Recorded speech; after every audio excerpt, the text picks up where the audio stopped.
pagsubok, anumang mga kaguluhan.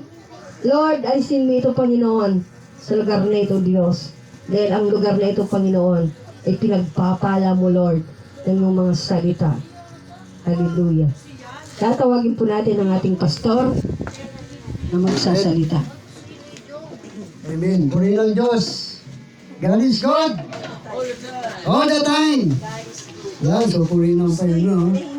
At saglit lang po, mamaya na kayo maglaro ha.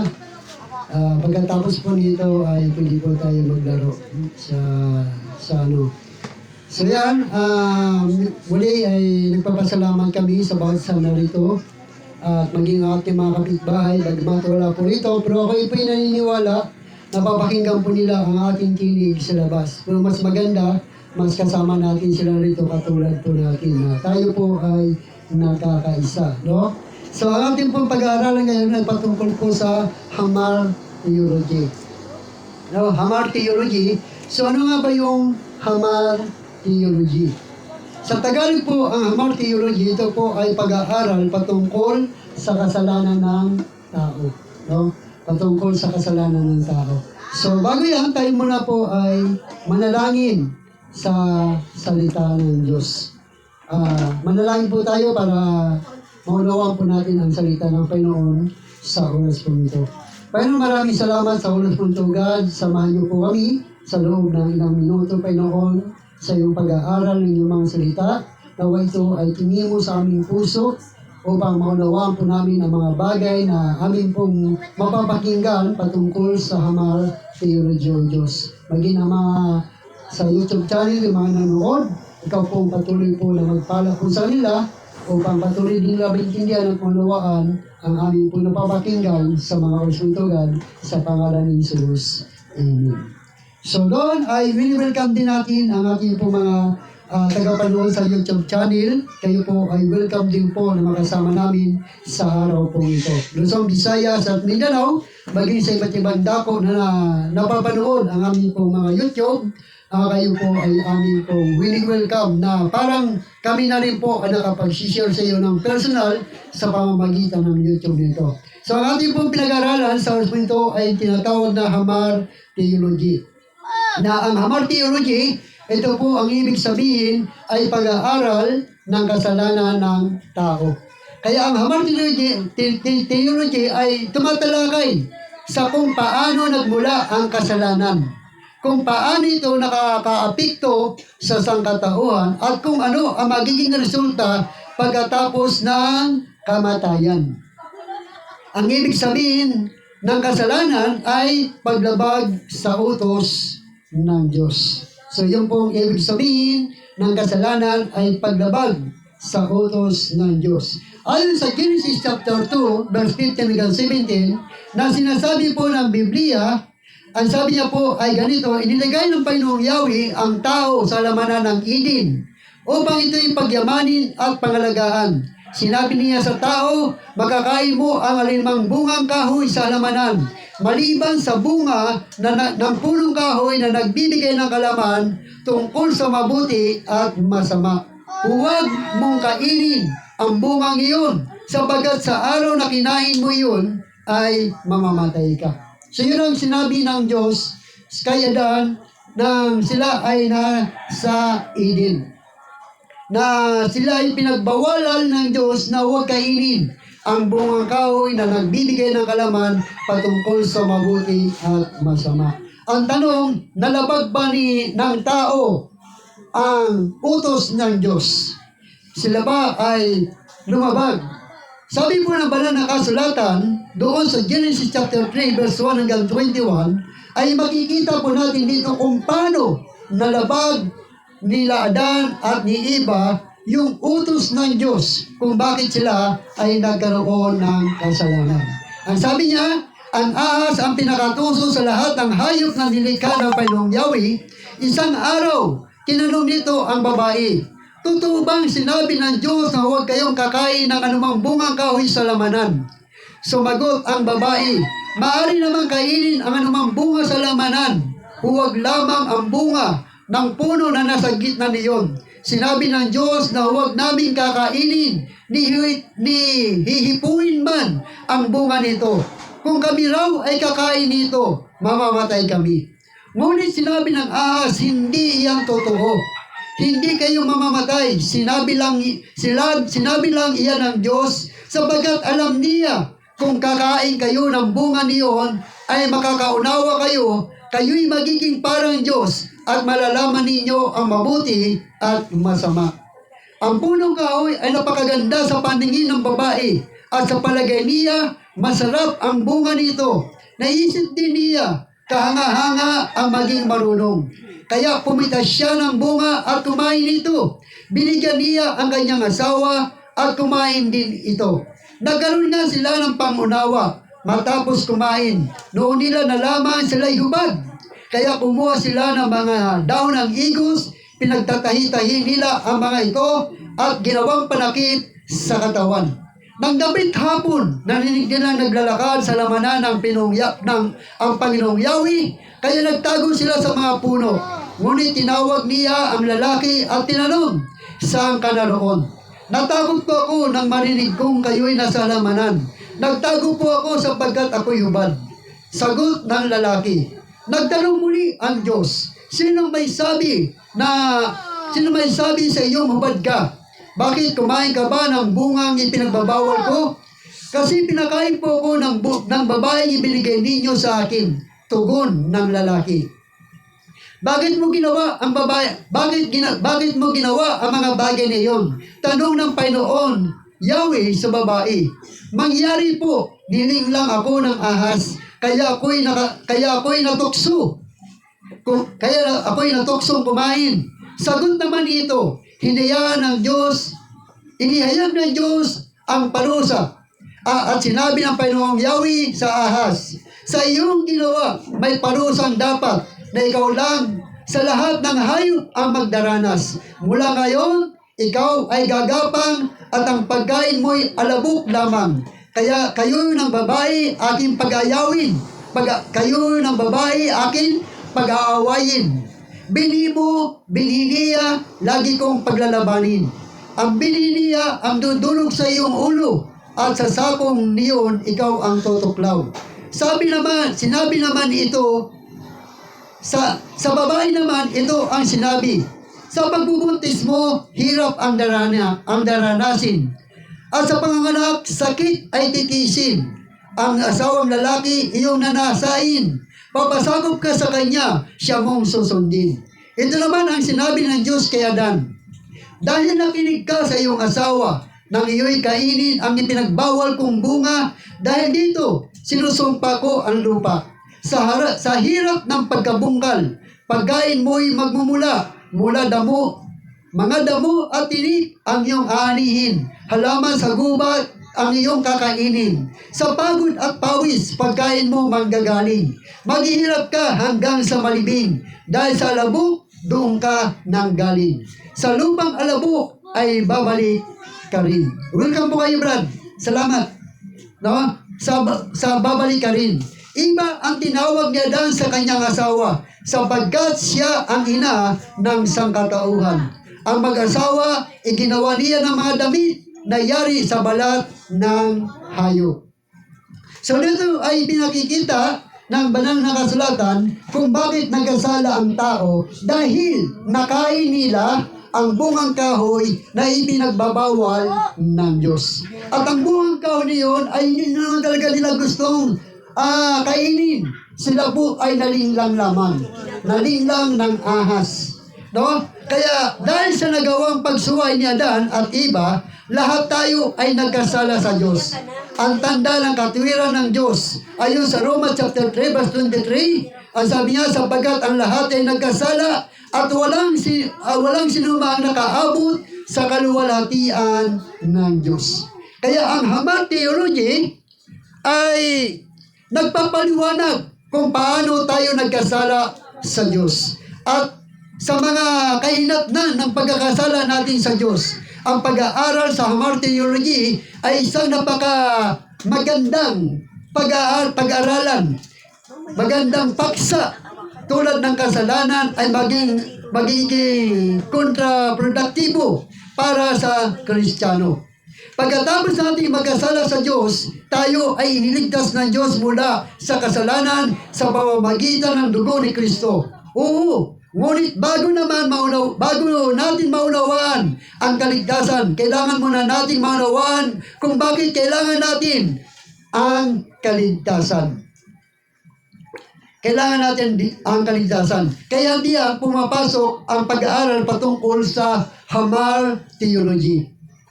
Na sa Hamar Theology ay nakapokus ito sa pag-aaral patungkol sa kasalanan ng tao. Pinaliliwanag nito na lahat tayo ay makasalanan. Na minana natin sa pamamagitan nila Adan at ni Eva na tayo ay nagkasala. Kaya ipinakikita nito sa atin kung bakit kailangan hatulan tayo ng Diyos para sa ating mga kasalanan. Itinuturo ng Hamar Theology ang solusyon para sa kasalanan. So, kung paano tayo masolusyonan at matubos ang ating mga kasalanan. Para matubos ang ating mga kasalanan, kailangan mayroong pagbayad. Mayroong pagbayad. Bayaran ang ating mga kasalanan. Kasi nga, naisangla tayo kay Satanas. Dahil sa kasalanan, kailangan mayroong pagtubos. Bakit kailangan tayong tubusin? Dahil hindi naman talaga tayo personal nagkasala sa Diyos. Nalinglang lamang tayo. Hindi katulad ni Lucifer, personal siya nagkasala sa Diyos, kaya wala na siyang kapatawan. Wala na siyang kapatawaran sa Diyos. Pero tayong mga tao, bago tayo nagkasala sa Diyos, hindi po nais nating magkasala sa Diyos. Nalinglang lamang tayo. Kaya gusto ng Diyos na tubusin tayo sa ating mga kasalanan. Sa ating mga kasalanan. Mamaya na. Ito talaga to eh. Sa ating mga kasalanan. Kaya, yung solution para mabayaran ang ating mga kasalanan, si Kristo ay nagsakripisyo. Na nahawakan ang ating mga kasalanan. Yung ating likas na kasalanan. Kailangan tayong tubusin sa pamamagitan ng ating Panginoong Jesucristo. Siya yung solusyon para makawala tayo sa kasalanan. Na kung saan ay sinisimulan nating maunawaan ang lalim at lawak ng kalikasan ng ating dakilang Diyos. Isang banda ay hinatulan ang mga makasalanan sa impyerno, sa makatuwid sa matuwid na paghatol para sa magiging perpekto.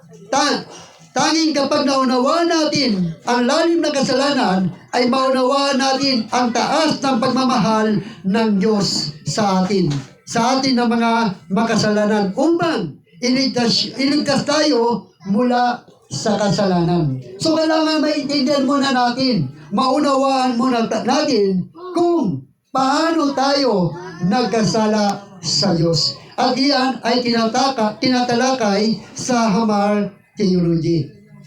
Kaya napakahalaga na mapag-aralan natin. So ito ang pagtatalakay sa Hamar Theology patungkol po sa tinatawag na ano ang kahulugan ng kasalanan. What is the definition of sin? O ano nga ba ang kahulugan ng kasalanan? Ang kasalanan ay ininilarawan sa Biblia bilang paglabag sa batas ng Diyos. Ang kasalanan ay inilarawan bilang paglabag sa batas ng Diyos. Ayon sa 1 John chapter 3 verse 4 hanggang 6, ang bawat nagkasala ay lumalabag sa kautusan ng Diyos. Sapagat ang kasalanan ay paglabag sa kautusan. Nalalaman ninyo na parito si Kristo upang pauwiin ang ating mga kasalanan. At tayo ay walang kasalanan. At siya ay walang kasalanan. Sabi niya, upang pawiin ang ating mga kasalanan. At siya ay walang kasalanan. Ang nanatili sa kanya ay hindi nagpapatuloy sa pagkakasala. Ang sinuman nagpapatuloy sa pagkakasala ay hindi nakakita ni nakakilala man sa kanya. Kaya ang pag-iimagsik laban sa Diyos, ang kasalanan ay nagmula kanino? Kay Lucifer. Ang kasalanan ay nagmula kay Lucifer. Hindi po yan nagmula sa atin.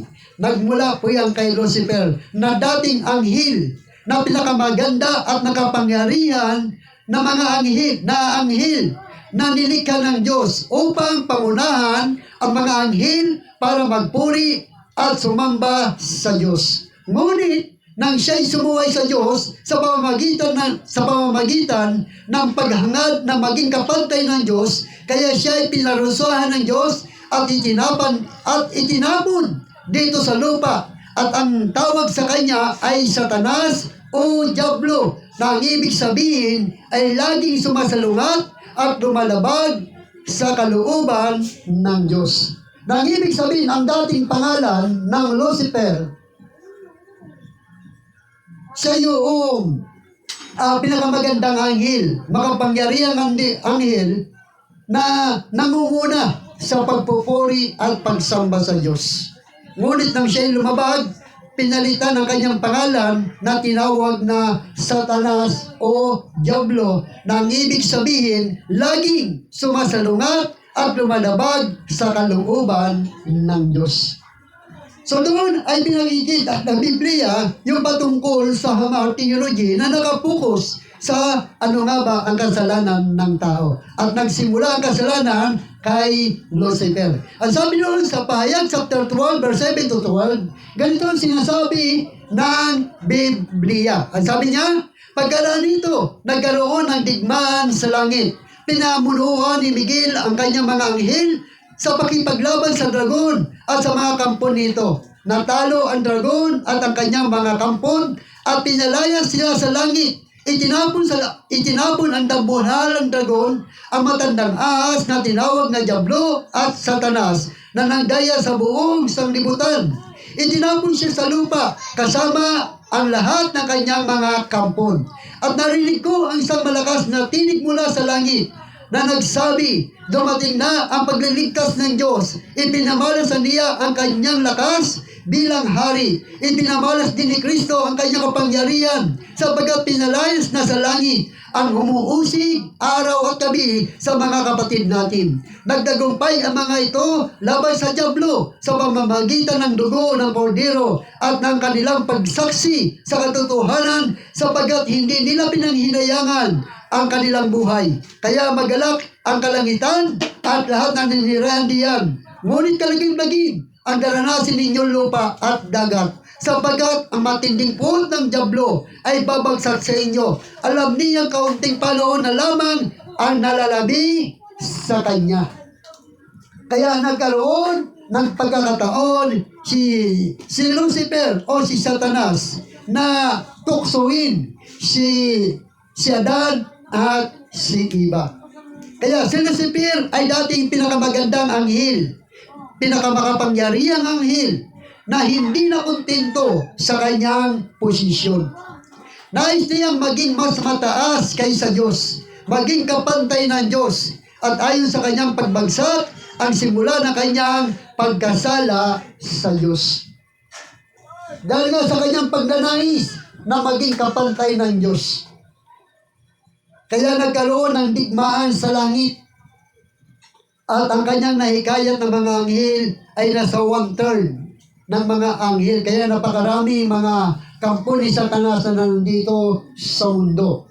So doon nagkaroon ng pagkakataon na tuksuin ni Satanas si Adan at si Eva para magkasala din tayo sa Diyos. Ayon po sa Isaiah 14 verse 1 hanggang 15, ganito ang sinasabi ng Biblia, o maningning na bukang liwayway, bumagsak ka rin sa lupa, at nahulog mula sa langit. Ikaw na nagpasuko sa mga bansa, hindi ba sinabi mo sa iyong sarili, aakit ako sa langit, at sa ibabaw ng mga bituin ng Diyos, ilalagay ko ang aking trono. Uupo ako sa ibabaw ng bundok na natagpuan ng mga Diyos sa malayong hilaga. Aakit ako sa ibabaw ng mga ulap, papantayan ko ang katastaasan.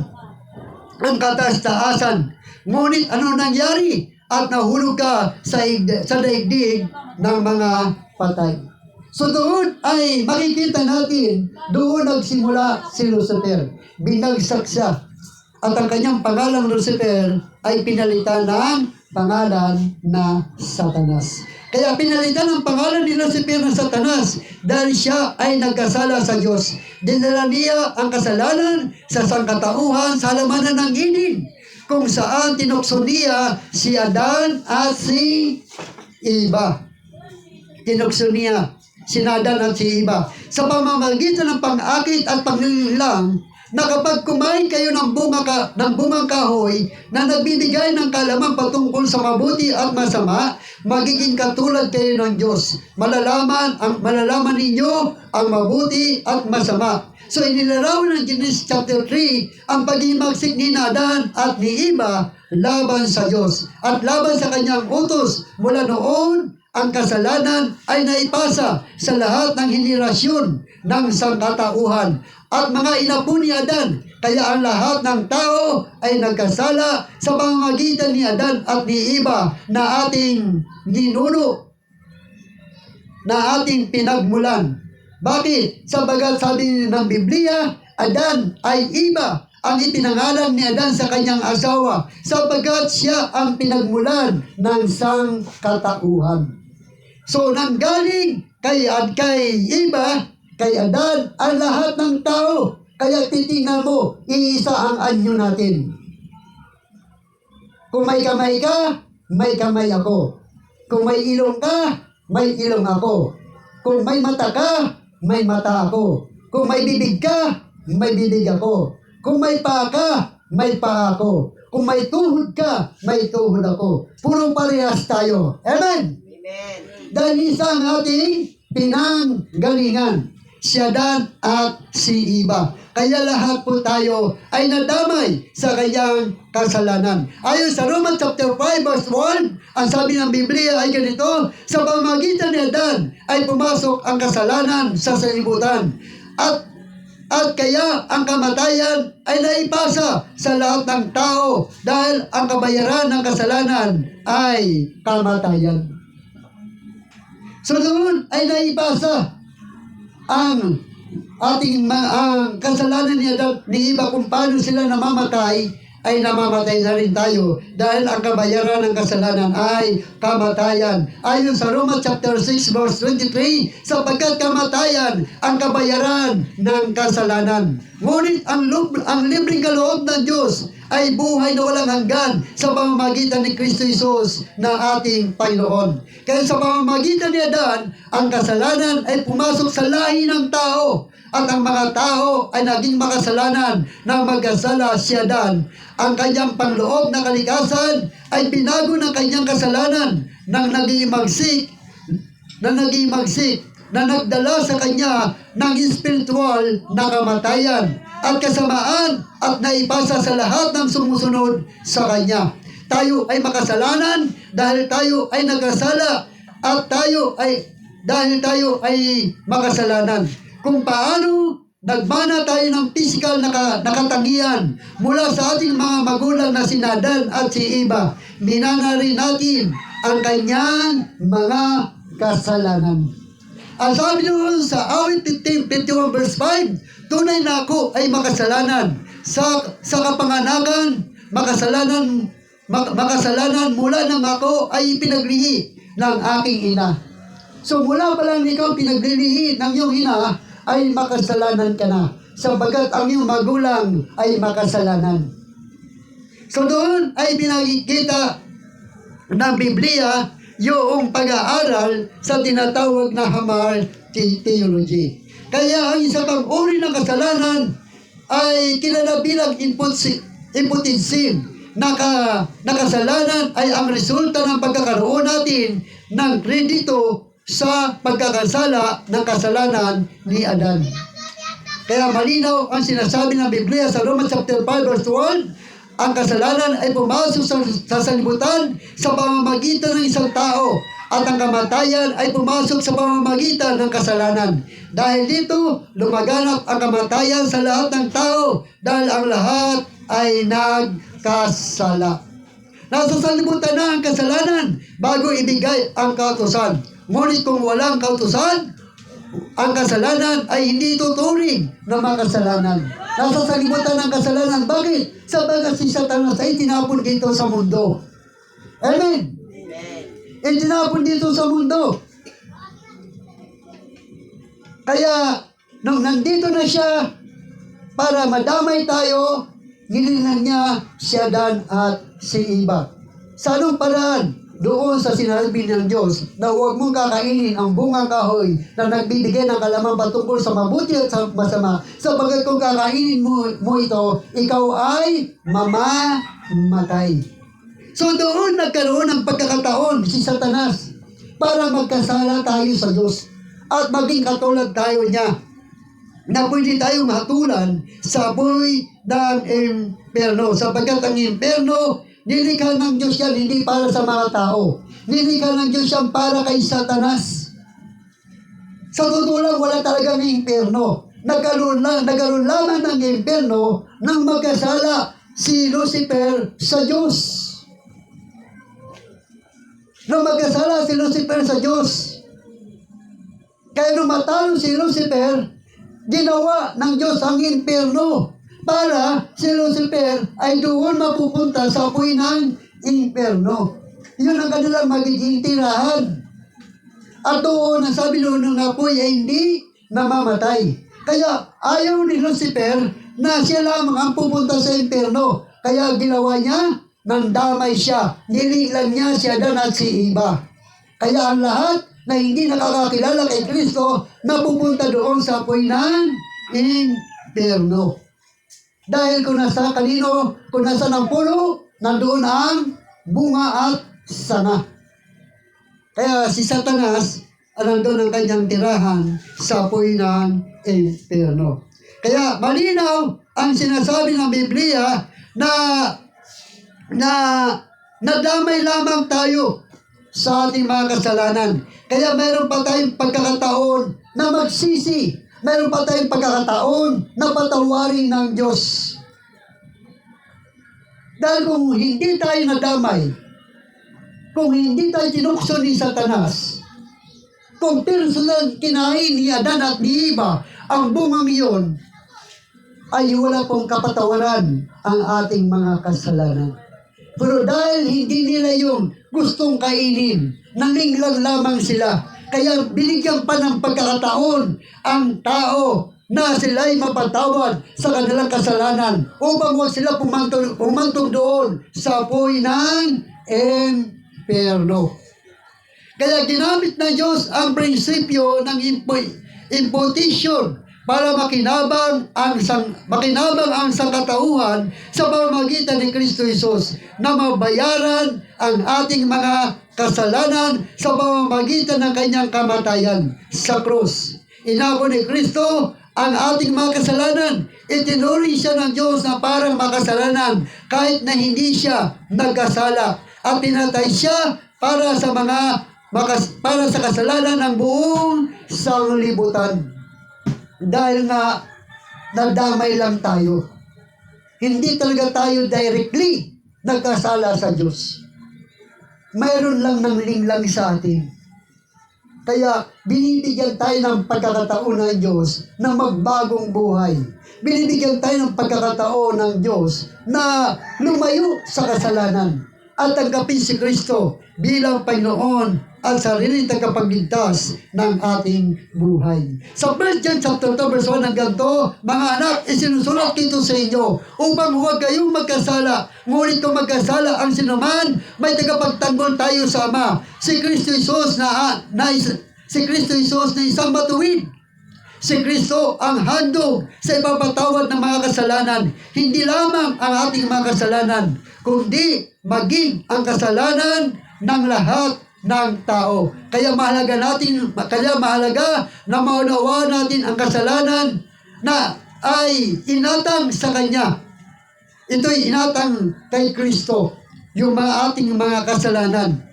Hindi tayo ang nagdala nito para tayo mapatawad. Kaya wala tayong may pagmamalaki sa Diyos. Na ako'y pinatawad ng Diyos dahil gumawa ako ng mabuting gawa. Ako'y pinatawad ng Diyos dahil itong aking ginawa. Hindi po. Pinatawad tayo ng Diyos dahil nagkaroon tayo ng pananalig at panampalataya sa anak ng Diyos na walang iba kundi si Kristo Jesus. Kaya malinaw na Hindi po directly na tayo ay nagkasala sa Diyos. Kaya meron pa tayong pagkakataon na patawarin ang ating mga kasalanan. Kaya sa mga oras po nito, alam natin ang pinagmula ng kasalanan. Nagmula ito kay Satanas. Nagmula ito kay Lucifer na dating anghel. Siya ay dating matuwid na anghel. Wala siyang ginawa kundi paglingkuran ang Diyos. Wala siyang ginawa kundi upang papurihan, sambahin ang Diyos. Ngunit dumating ang panahon, nakita niya na ang mga anghel ay sumusunod sa Kanya. Kung minsan ang mga anghel ay sumasamba sa Kanya. Kaya nagkaroon siya ng pagnanasa na maging kapantay ng Diyos. Doon nagsimula na nagkaroon ng kasalanan. Siya ay binagsak dito sa lupa upang ang kasalanan ay lumaganap sa buong sanglibutan. Kaya lahat ng tao, mayaman, mahirap, milyonaryo, sikat, artista, anuman ang kanyang kalagayan, dito sa mundong ito, lahat sila ay darating ang kamatayan. Dahil ang kabayaran ng kasalanan ay kamatayan. So, purihin ang Diyos, nawa ay mayroon tayo naiintindihan, mayroon tayo nanawaan sa salita ng Panginoon sa mga oras po nito. Tayo po ay dumulog sa Diyos.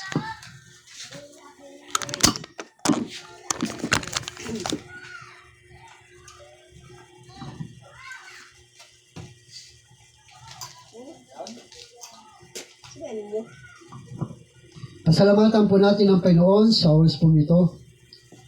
Salamat o Diyos sa inyong pong mga salita na amin pong napakinggan na nagbigay po sa amin ng kagalakan at kapayapaan patungkol sa hamar, theology o Diyos na ibig sabihin ay pag-aaral kung paano nagkasala ang mga tao o Diyos.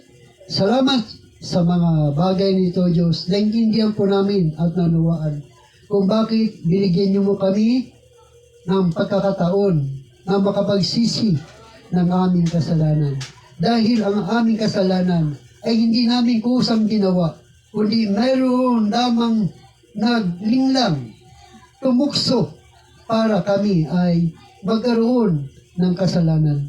Kaya Lord, salamat dahil binigyan mo pa kami ng pagkakataon na hindi kami mapunta doon sa apoy ng impyerno na inihanda mo para kay Satanas. Kundi, binigyan mo kami ng pagkakataon para madala mo kami sa iyong kaharian. Ikaw may sabi sa iyong anak na si Jesucristo na sinabi ni Jesus Christ, ako ang daan, ang katotohanan at ang buhay. Walang makakapunta sa Ama kundi sa pamamagitan ko. Salamat Lord na sa pamamagitan ni Kristo Jesus, nalaman namin ang daan papunta sa langit.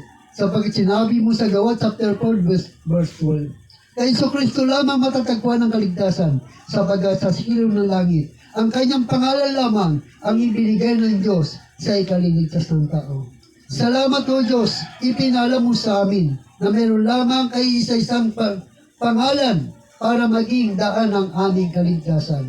At binigyan mo rin kami ng karapatan na maging anak ng Diyos. Sa John chapter 1 verse 12, ang lahat ng tumanggap at nanalig sa kanyang anak na si Jesucristo ay pinagkalooban mo rin ng karapatan na maging anak ng Diyos. Kaya sa oras pong ito, kayo nanonood sa YouTube channel, sa FB, o saan ka man naroon, o sino man na nandito, kung hindi mo pa tinatanggap si Kristo bilang Panginoon at sariling tagapagligtas ng iyong buhay, kung gusto mo maging anak ng Diyos, this is the time.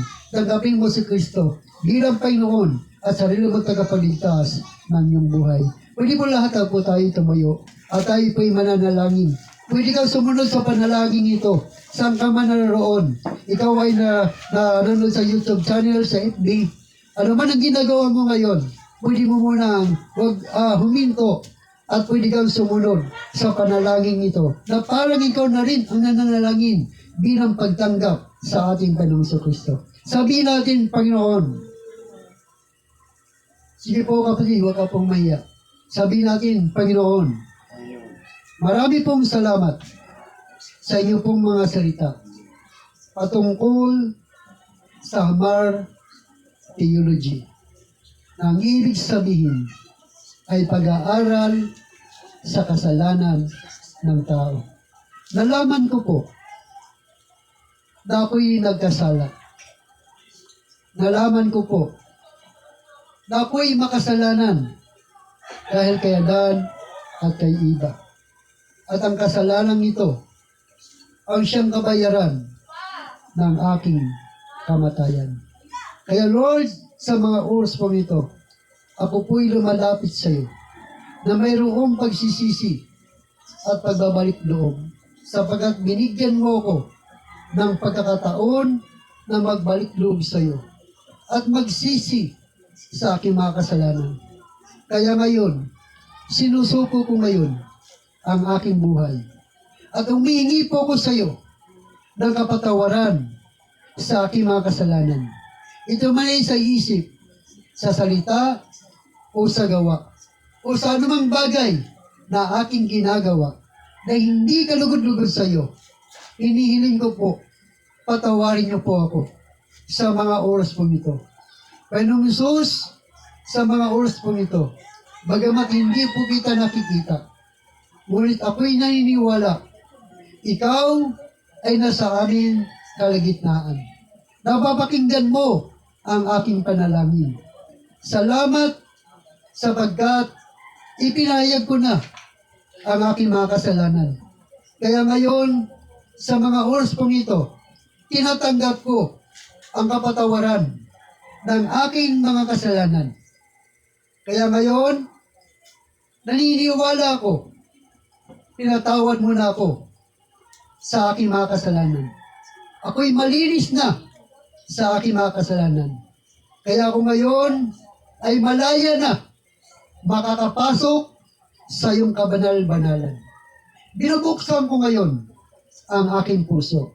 Inanyayahan po kita na maghari ka sa aking puso. Maghari ka sa aking buhay. Tinatanggap kita ngayon bilang Panginoon at sariling tagapagligtas ng aking buhay. At ang dalangin ko sa gabing ito, isulat niyo po ang aking pangalan sa aklat ng buhay upang ako'y nakakatiyak na makakapasok sa buhay na walang hanggan. Tinatanggap ko rin ngayon ang ipinagkaloob mo sa akin na karapatan na maging anak ng Diyos. Salamat sa karapatan ito sa pagiging anak ng Diyos dahil tinanggap kita ng buong puso sa aking buhay. Tulungan niyo po ako na makasunod sa iyong kalooban mula sa araw nito hanggang sa iyong pagbabalik. Ako ay mananatili sa iyo at ikaw naman ay mananatili sa akin. Dahil nais mo na ako ay maging matuwid sa iyong harapan sa pangalan ni Jesus. Amen. Ako lang pong manalangin. Panginoon, maraming salamat sa mga taong tumanggap sa iyo bilang Panginoon at sariling tagapagligtas ng kanilang buhay at nagsisi sa kanilang mga kasalanan, Luzon, Visayas at Mindanao, sa mga taong nakikinig at nanonood sa YouTube channel nito, O Diyos. Dalangin ko, Lord, maging sa ibang bansa na nakapanood nito at tumanggap sa iyo bilang Panginoon at sariling tagapagligtas ng kanilang buhay. Dalangin ko, God, ang lahat nito ay mayroong katugunan sa na sila ngayon ay mga anak mo na, sila ngayon ay mayroon ng karapatan na tumawag sa iyo ng ama ko. At 100% sila ngayon ay tinubos mo na at ligtas na sa kanilang mga kasalanan. Salamat o Diyos sa mga oras mo ito, God. Pagpalain niyo po ang lahat ng narito sa pangalan ni Jesus. Amen. Amen. So, salamat at announcement muli, no? At ang ating muling gawain sa lugar na ito ay nagsisimula po tayo ng 2 o'clock hanggang 4 o'clock, no? Minsan di tayo umabot pa doon kapag nagsimula tayo ng maaga pa. Kaya puri ng Diyos. Pero yung iba, nasaan sila? May pinuntahan pas. Sino? Si yung isa. Siya. Nag-CR. Yan. So, puri ng Diyos, no? So, yan po yung ating pong gawain sa lugar nito tuwing 2 o'clock. Bagamat hindi pa tapos ang ating gawain, ang church nito ay nagpapatuloy po ang ating panambahan. Ang gawain po ng Diyos, hindi po pang 1 taon, 2 taon, lifetime po ito hanggang tayo po ay nabubuhay. Hanggang sa pagbabalik ng ating Panginoong Hesus Kristo. Kaya ang ating gawain, malapit na po ang ating may gawain tayo mamaya bukas. Sa kay chairman, nagsisimula po ang ating Bible study doon ng 6 o'clock hanggang 7 o'clock ng gabi. At ang ating naman Sunday service sa Happyland ay nagsisimula tayo doon ng alas 10 hanggang alas 12. So 2 oras lang po ang ating panambahan. At dito naman po 2 o'clock ng hapon hanggang alas 4. So 2 oras pa rin din po ang ating pong panambahan. So lahat po tayo ay tumayo at tayo po ay pananalangin mamaya ni Pastor Ramon ang ating uling panalangin.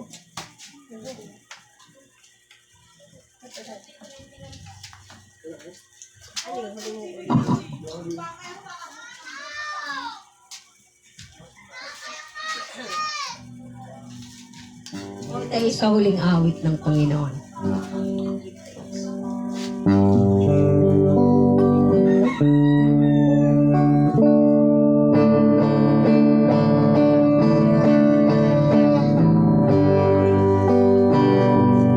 With a grateful heart, give thanks, and to the Holy One, give thanks, because He's given Jesus Christ in His Son.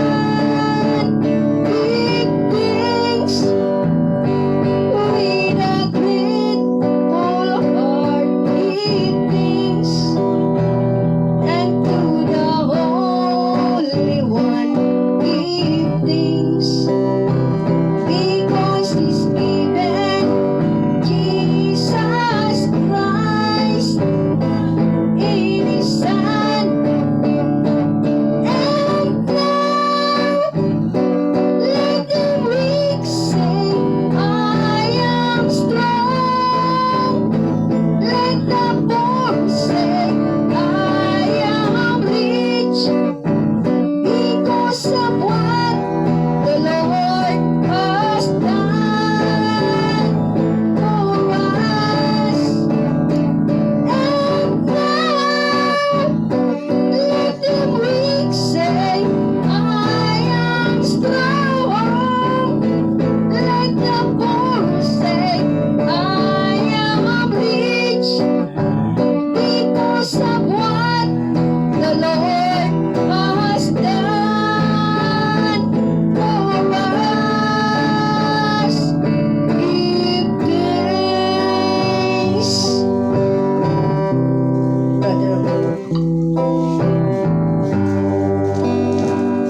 Manalangin bilang pangwakas. Dakilang Diyos sa maraming makapangyarihan sa lahat. Tunay na ang gawain ito, Diyos, ay hindi namin gawain. Hindi gawain mo ito, Panginoon. Kaya naman, hinihiling namin, O Diyos, ayon sa iyong mapagpalang kamay, makapangyarihan. Turuan mo po, mangusap po kayo sa puso ng mga tao sa paligid dito. Sila ay makiisa na nasain nila ang iyong salita, Panginoon. Dahil ito ang magiging batayan upang sila ay maging tunay na anak mo, Panginoon.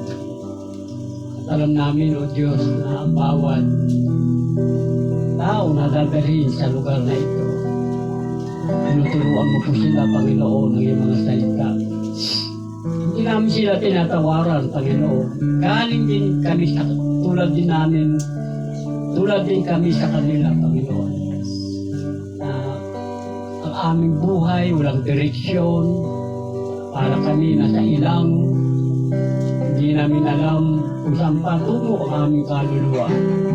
Subalit, alang-alang sa awa ng aming Panginoong si Kristo, tulad ng mensahe na lahat kami ay nabahiran ng tinatawag na orihinal na kasalanan na namana namin sa aming unang magulang na si Adan at Eva. Dahil ang tao ang nagkasala, tao ang dapat magbayad. Subalit nakita ninyo, Panginoon, na hindi namin kakayanin ang kirot, abdi, pagdurusa, ampas. Dahil kilala nyo kami, Panginoon, ang aming kapasidad. Kaya naman, napakatalino ang inyong pagpapasya sapagkat ibinigay mo ang iyong minamahal na anak na siyang naging kabayaran ng kasalanan o binintang kay Kristo ang aming kasalanan dahil sa kanyang paggawa sa krus ng Kalbaryo. Kami nagpapasalamat sa iyo na inari mo kaming anak dahil sa iyong awa. Sa ganang amin, Panginoon, hindi namin kayang iligtas ang aming sarili. Dahil lahat kami kandidato sa impyerno. Subalit, hindi namin masukat, hindi namin matawaran yung ginawa ni Kristo sa krus ng Kalbaryo. Kaya kami nagmamalasakit, Panginoon. Mahal namin ang mga mahal namin sa buhay, mahal namin yung mga tao na sa paligid. Ayaw namin mapahamak sila. Dahil kayo nagsabi, Panginoon, mahalin namin ang aming kapwa, gaya ng aming sarili. Salamat, Panginoon. Kaya naman umaasa kami na madadagdagan kami ng mga ilang kaluluwa na kayo ang magdadala, Panginoon. Kami kasangkapan mo lamang. Ginagamit mo ang aming bibig bilang mouthpiece, bilang daanan ng iyong salita. Naniniwala kami, Panginoon, na kayo po ang magdadala. Na sana ang bawat tatayo dito, bawat gagamitin mo na salita, ito ang maging daluyan na marinig nila. Sabi ng Roma, chapter 9, ang pananampalataya ay nagbubuhat sa pakikinig. Paano sila makakapakinig, Panginoon, kung walang nangangaral? Kaya napakasarap pakinggan na ang tao nakapakinig ng iyong salita na ito ang bubuhay ng kanilang kaluluwa. Salamat, Panginoon. Salamat. Tumaasa kami. Kaya ilan lang kami dito, madadagdagan kami, Panginoon. Salamat po kung paano nyo kami dinala na maayos at ligtas, mapayapa sa lugar na ito, na walang anumang sagabal sa aming dinaanan. Ganun din po sa aming pasamantalang paghiwa-hiwalay, hindi sa presensya mo, samahan mo po kami na makauwi ng pasamantala sa aming tahanan, na baon namin ang kapayapaan, ang kapanatagan, at higit sa lahat, yung pagliligtas mo sa aming pagkakas. At dalangin din namin, O Diyos, sinasamantala namin kung kami mamamahinga mamaya sa pagpikit ng aming mata. Samahan mo kami na isang panibagong umaga, panibagong araw ng Lunes. At ganun din po yung gawain sa barangay. Gamitin mo po ang iyong lingkod. Tahiran mo po ng langis sa kanyang bibig. Bigyan mo siya ng karunungan, kaalaman. Ito'y magamit niya. Maging doon sa barangay ay meron pang matagalang kaluluwa para sa amin. Salamat po. Purihin po kayo. Ito po ang aming panalangin sa pangalan ni Jesus. Amen. Baka may naman kapatid sa Panginoon. Ako'y natutuwa, nandito ka ngayon. Ako'y nasasabik na makasama ka. Miss na miss kita, kapatid sa Panginoon.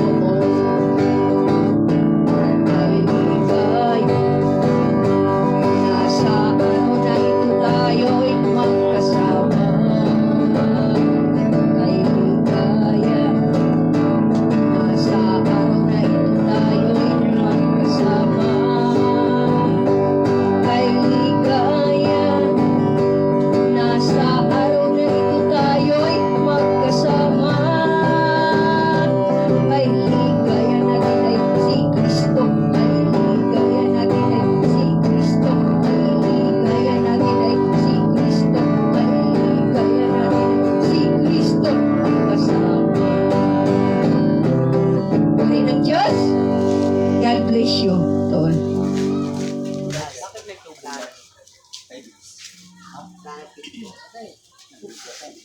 Ano daw? Nagagawa lang naman yung pick eh. Nagagawa. Nagano bro, at tingnan rin doon sa akin para masanay ka. Kasi magkakaroon tayo ng music. Hindi. Pag ano, Sila doon sa wala taas. wala magigitara, wala magigitara. Wala Lahat magigitara. ang gamit. Kaya nga, di ba? Ang gawin natin sa akin lang, sabi ka lang dito ka lang, ano ha, Ricky, kaya sabi, kaya dito kayo, ano. Wala dito, doon sa taas. Lahat sila doon. Ha? Lagay na kwarto. Sa may gawain. Ano pangalan mo? Nakalimutan ko. Yan, dito Yan, yan. lang. Sa taas yan. Pag, ano, Pati sila doon.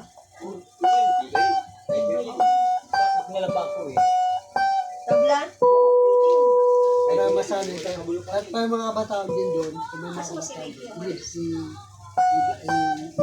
Lapo ka yan dito, ba?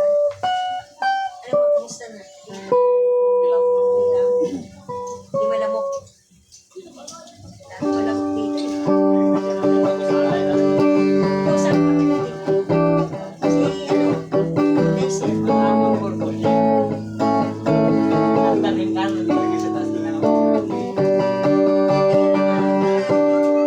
Sa susunod eh, pagpunta ako dito, iwasan ko na yan ah. I-arrange na yung mga yan. Pinita mo na yung mga ano mo. Yan. Tapos para ito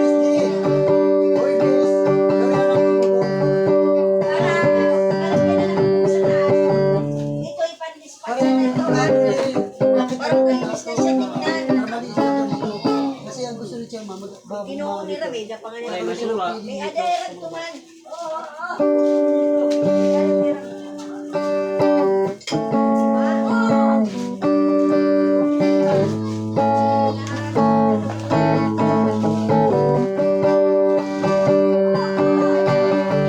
Nagsasay kayo bro? Nagsasay kayo? Pas, asa na yung gitara mo sa pas? Ano sa bahay? Acoustic? Ayusin niyo yung pas.